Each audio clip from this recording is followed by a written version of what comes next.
আজকের টিউটোরিয়ালে আমি আপনাদের সাথে শেয়ার করব কিভাবে নাম্বার ফরম্যাট নিয়ে মাইক্রোসফট এক্সেলে কাজ করতে হয়। চলুন দেখা যাক। আমি আপনাদের সামনে একটা মাইক্রোসফট এক্সেলে একটা ফরম্যাট দাঁড় করেছি। এখানে জাস্ট আমি এন্ট্রি করেছি, কিছু নাম দিয়েছি, কিছু সংখ্যা এখানে বসানো হয়েছে, যেমন বাংলা, ইংলিশ, ম্যাথ, ফিজিক্স সাবজেক্টে এই নাম্বারগুলো এই ব্যক্তিগুলো পেয়েছেন। তো এখন জাস্ট আমি আপনাদেরকে কিভাবে নাম্বার ফরম্যাটটা ইউজ করতে হয় ওই জিনিসটা দেখাবো। চলুন দেখা যাক। আমরা এই নাম্বার ফরম্যাটের উপরে দেখতে পাচ্ছি জেনারেল, এর পাশে ক্লিক করে আমরা দেখব নিচে অনেকগুলা অপশন দেখা যাচ্ছে। তো প্রথমে আমরা জেনারেল নিয়ে কাজ করি। আমরা মূলত এখানে যে সংখ্যাগুলো লিখছি এগুলো লেখার সময় সাধারণভাবে আমরা যখন লিখি তখন এটা জেনারেল ফরম্যাটে থাকে। ঠিক তদ্রূপ আমাদের এই লেখাগুলো দেখেন সবগুলো জেনারেল ফরম্যাটে আছে। এবার আমরা ধীরে ধীরে এই লেখাগুলোর ফরম্যাট চেঞ্জ করব। এখন আমরা নাম্বার ফরম্যাটে যাব। যে কোনো একটা সংখ্যাকে আমরা সিলেক্ট করি, যেমন 20 সংখ্যাকে আমরা সিলেক্ট করলাম। এখানে আমরা নাম্বারে ক্লিক করলাম।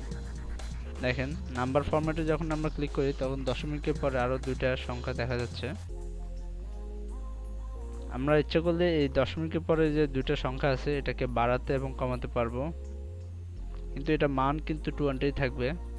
তো সেক্ষেত্রে আমাদেরকে যা করতে হবে, ঠিক এই বাটনে ক্লিক করতে হবে। নাম্বারের পাশে ক্লিক করার পর এই যে নাম্বার শো করতেছে, নাম্বারের পাশে এখানে আমরা দেখতে পাচ্ছি ডেসিমাল প্লেসেস 2। আমরা যদি এটাকে ঠিক নিচের আপার এবং বটম যে বাটন আছে, এখানে বটম বাটনটা যদি ক্লিক করি দেখেন এখানে অনলি 20 শো করতেছে। আর যদি আমরা এটাকে আপার বাটন ক্লিক করি দেখেন যতবার বাটন ক্লিক করব ঠিক ততবার এখানে একটা করে জিরো বৃদ্ধি পাবে। জাস্ট দেখার জন্য আমি ওকে ক্লিক করলাম। দেখেন এখানে 20 পরে তিনটা জিরো অ্যাড হয়েছে। আমি পুনরায় যদি চেঞ্জ করতে চাই তাহলে আমি আবার পুনরায় ডেসিমাল প্লেসের এখানে ডান পাশে বাটন, নিচে ডাউন বাটনটা ক্লিক করে 1 এ দিলাম। দেখেন অনলি জিরো শো করতেছে। এরপর আমরা যেটা নিয়ে কাজ করব সেটা হচ্ছে কারেন্সি। কারেন্সি মূলত আমরা যাবতীয় ডলার বা এই জাতীয় বিভিন্ন মুদ্রার শো করার জন্য কারেন্সি ফরম্যাটটা ব্যবহার করে থাকি। দেখেন এখানে আমরা ডলার সাইন দেখতেছি। তো আমরা ইচ্ছা করলে ঠিক এরকম আমাদের প্রত্যেকটা সংখ্যার আগে এরকম আমরা কারেন্সি চিহ্ন অ্যাড করতে পারি।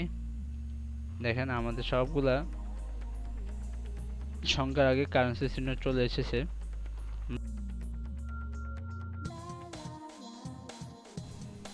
বিভিন্ন ইউরো অথবা চাইনিজ এসব মূল্য যদি অ্যাড করতে চাই তখন আমাদেরকে ঠিক নিচে এখানে দেখেন অ্যাকাউন্টিং নাম্বার ফরম্যাট নামে এটা আছে।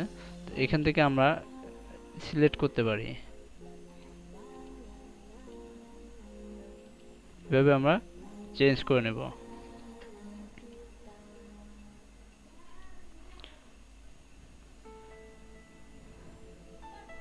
এখন আমরা ঠিক অ্যাকাউন্টিং এবং কারেন্সি সম্বন্ধে বুঝতে পারলাম। দুটোই মূলত আমরা অ্যাকাউন্টিং এবং ডলার এই জাতীয় কাজের ক্ষেত্রে বা এই জাতীয় লোগো শো করার জন্য আমরা এই দুটো অপশন ব্যবহার করে থাকি। তো এখন যেটা করব, আমি পুনরায় জেনারেল ফরম্যাটে নিয়ে গেলাম। পুনরায় জেনারেল ফরম্যাটে নিয়ে এখন আমি ডেট দেখাবো। আমরা সাধারণত নর্মাল ডেট যখন দিতে চাই, যেমন আমরা ডেট কিভাবে লিখি 1/1/2017, এটা হচ্ছে আমাদের এটা সাধারণ ডেট লেখার সিস্টেম। তো আমরা যদি এখানে শর্ট ডেট ক্লিক করি এভাবে শো করবে। তো আমরা এই শর্ট ডেটটাকে যদি চেঞ্জ করতে চাই তখন আমরা এই যে এখানে শুধু ক্লিক করলে দেখেন 1/1 আমরা মাসের নাম সহ এখানে দিতে পারি। 1 জানুয়ারি 2017, এভাবে আমরা নাম্বারের পাশে যে বাটনটা আছে বাটনে ক্লিক করে আমরা এখানে ডেটের এই পাশে ডান সাইডে যে চিহ্নগুলো আছে এর মাধ্যমে আমরা এখানে যে চেঞ্জ করে নিতে পারি আমাদের মন মতো করে। এছাড়াও আমরা যদি এটাকে লং ডেট হিসেবে ইউজ করতে চাই তখন আমরা এই জেনারেলের নিচে ডাইরেক্ট লং ডেটে ক্লিক করব। দেখেন লং ডেট আকারে এখানে শো করতেছে, দিন এবং তারিখ দুটো এখানে শো করতেছে, সানডে জানুয়ারি 1, 2017। এরপরে যেটা করব আমরা এখন সময়, আমরা সাধারণত সময় লিখে থাকি 1 PM। ওকে, তো এটাকে আমরা যদি চেঞ্জ করতে চাই আমরা এখানে ফরম্যাটে চলে গিয়ে টাইমিংটাকে দেখেন কিভাবে চেঞ্জ করতে হয়। এখানে আমরা সেকেন্ড শো আনতে পারি,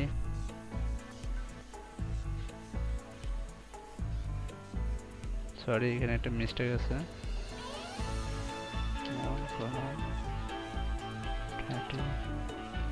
ওকে দেখেন এটাকে আমরা কিভাবে চেঞ্জ করি। এখন 1:30 PM শো করতেছে। আমরা যদি এটাকে অন্যভাবে চেঞ্জ করি অনলি 1:30 PM শো করতে চাই তাও শো করবে। আমরা যদি অনলি 1:30 শো করতে চাই 1:30 শো করবে, 13:30 শো করবে।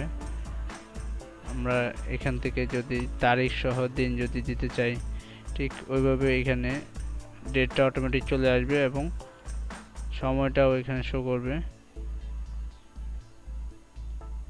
তো আমরা এখান থেকে বিভিন্ন ফরম্যাট চয়েস করে নিতে পারি। আমরা আমাদের সময়টাকে কিভাবে দেখাতে চাই ওটা আমরা এর মাধ্যমে শো করতে পারবো। এরপর যেটা আছে পার্সেন্টেজ, আমরা যে কোনো কিছু একটা পার্সেন্টেজ বের করতে হলে পার্সেন্টেজ চিহ্নটা পাশে দিয়ে থাকি। তো এখানে সহজে আমরা পার্সেন্টেজ চিহ্নটা অ্যাড করতে পারবো জাস্ট পার্সেন্টেজ অপশনে ক্লিক করার মাধ্যমে। এখানে আমি সব ব্লক করলাম, ব্লক করে পার্সেন্টেজে ক্লিক করলাম, সবগুলোর সামনে পার্সেন্টেজ চিহ্ন চলে এসেছে। এভাবে আমরা পার্সেন্টেজটা বের করতে পারবো। পার্সেন্টেজের পাশে এখানে দেখেন দুটো করে শূন্য, আমরা ইচ্ছা করলে শূন্যটাকে কমিয়ে নিতে পারি 500%, বা দেখেন এখন 0-তে নিয়ে আসলাম, এখন ওকে দিলাম, পার্সেন্টেজ কমে গেল। এভাবে আমরা পার্সেন্টেজগুলোকে লিখতে পারবো।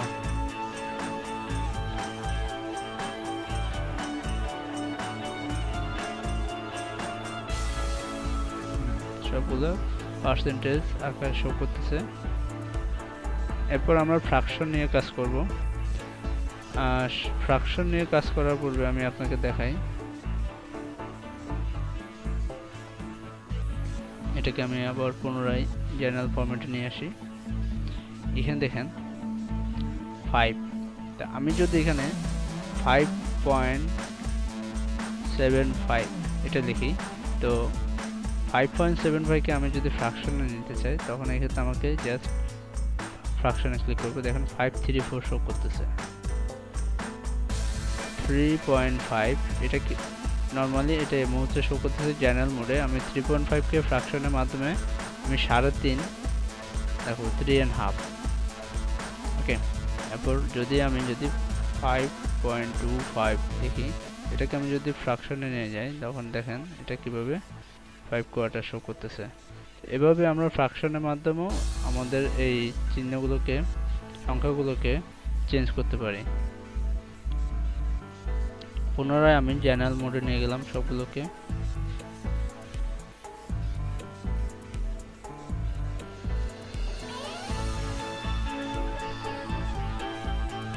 এরপর আমি টেক্সট নিয়ে কাজ করব। নর্মালি আমরা যদি কোনো সংখ্যাকে যাবতীয় গাণিতিক কাজ না করাতে চাই, শুধুমাত্র টেক্সট হিসেবে ইউজ করতে চাই, সেক্ষেত্রে আমাদেরকে ওই সংখ্যাকে টেক্সট ফরম্যাটে নিয়ে রাখতে হবে। দেখেন আমি এটাকে টেক্সট ফরম্যাটে রাখছি, তো যার ফলে এটা এখন আমাদের অন্য কোনো কাজে আসবে না, এটা অনলি টেক্সট হিসেবে ব্যবহৃত হবে। তো এক্ষেত্রে আমাদেরকে যা করতে হবে অনলি টেক্সট ফরম্যাটে এটা ক্লিক করে দিতে হবে, তখন এই জিনিসটা টেক্সট ফরম্যাটে চলে আসবে। তো বন্ধুরা আমরা এখানে general, number, currency accounting, short date, long date, time, percentage, fraction, text ইত্যাদি নিয়ে দেখলাম।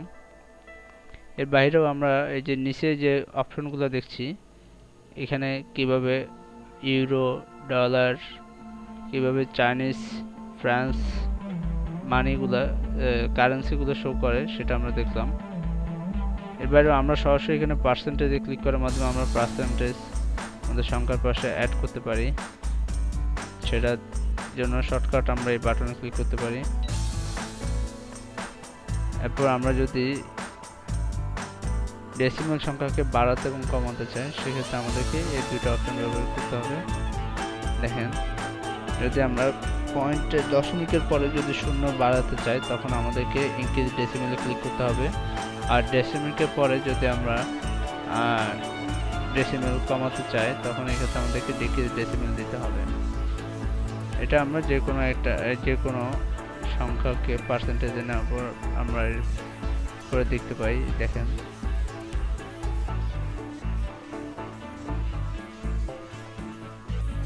বন্ধুরা, আশা করি আজকের এই টিউটোরিয়াল থেকে আপনারা কিভাবে ফরম্যাট অপশন নিয়ে কাজ করতে হয়, নাম্বার ফরম্যাট নিয়ে কিভাবে কাজ করতে হয় সেটা দেখলেন।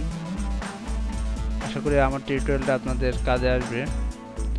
এই টিউটোরিয়ালটা দেখার পর যদি কোনো আপনাদের কাজে আসে, অবশ্যই প্লিজ আমার এই চ্যানেলকে সাবস্ক্রাইব করবেন এবং আমার ভিডিওকে লাইক, এবং যদি কোনো কমেন্টস থেকে আপনি কমেন্টস করবেন। আশা করি আপনাদের কোনো কমেন্টস থাকলে আমি অ্যান্সার দেওয়ার জন্য চেষ্টা করব। সবাই ভালো থাকেন এই কামনায়। আল্লাহ হাফেজ।